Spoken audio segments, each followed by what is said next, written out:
Kababayan, ladies and gentlemen, assalamualaikum. Madayaw, mayong adlaw kaninyong tanan. Magandang araw sa inyong lahat. Alam niyo po, nung ako ay nag-aaral na maging abogado, gusto ko na po sumulat ng libro. Naunahan kasi yon nung pinaiyak ako ng ex-boyfriend ko. Yung boyfriend ko sa law school, pinaiyak niya ako. Tapos sumulat ako ng tula. Tapos nung nakapagsulat ako ng tula, naisip ko, gusto ko gawan ito ng librong pinagdadaanan ko. But I never found the time. The inspiration was not enough.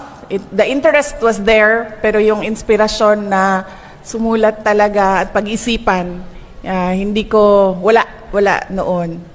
Tapos, dumating yung